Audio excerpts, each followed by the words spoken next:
Hi everyone, Misilla here. I hope that you guys are having a great day. So today I'm going to be pruning back a couple more pepper plants that I brought indoors back in October. So I've got a jalapeno pepper and a bell pepper behind me, a smaller one right here.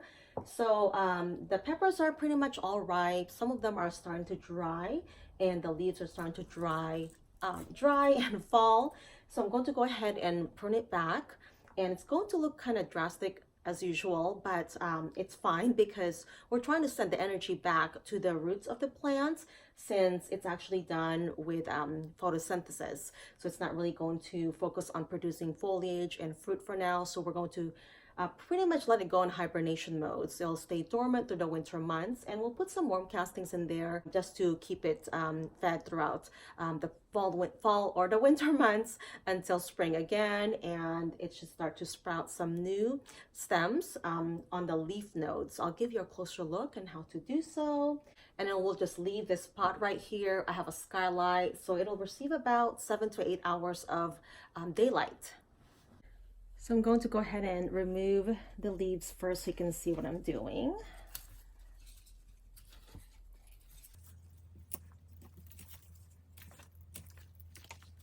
So now you can probably see the lower stems where I'm going to be cutting the plant down to. So here's the base down here. There's a dinosaur back there.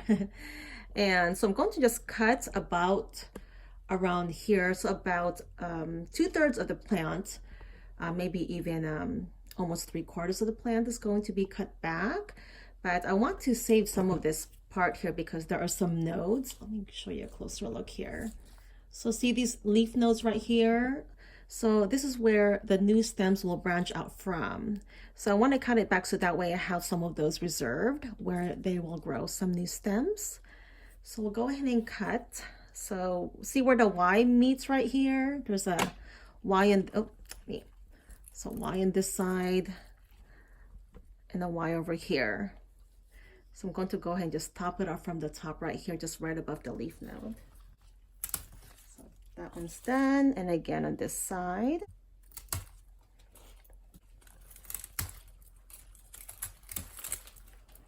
So you see where I cut, just right above the nodes.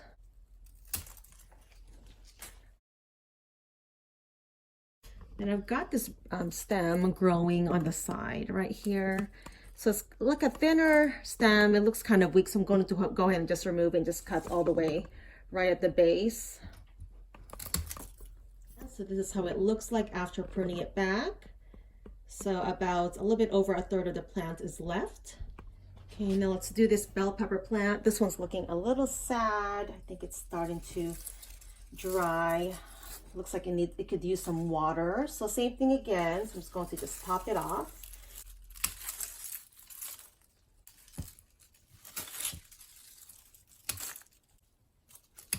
And again, remove any dead stems or foliage around it. All this can go, and off the plant as well.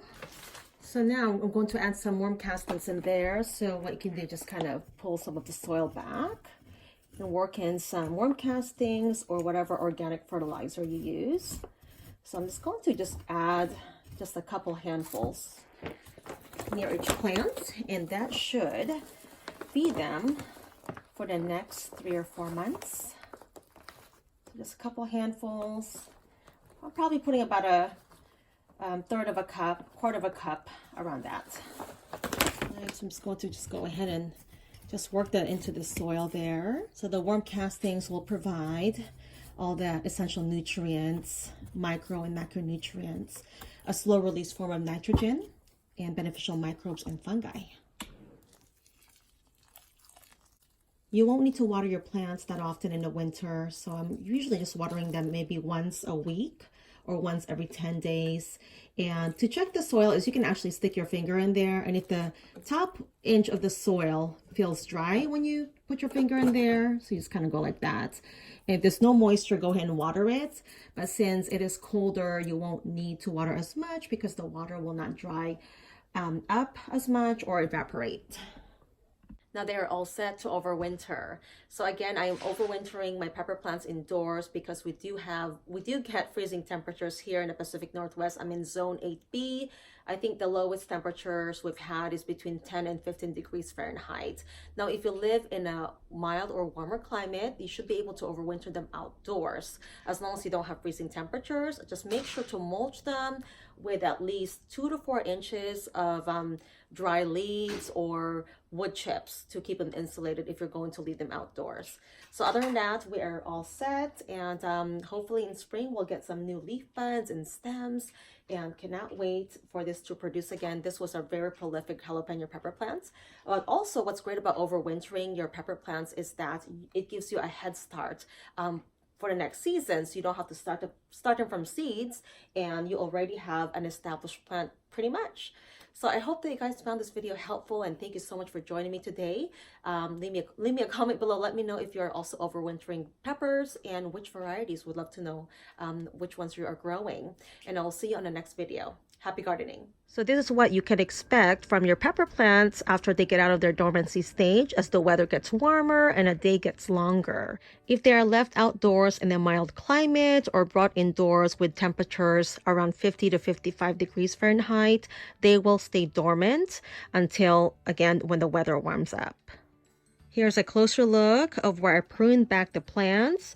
So when you're pruning your pepper plants, make sure to leave about 1 to 2 inches of stem where the Y meets. Over on this side as well, because there are some nodes over there, or leaf nodes, where it will grow new stems or lateral stems.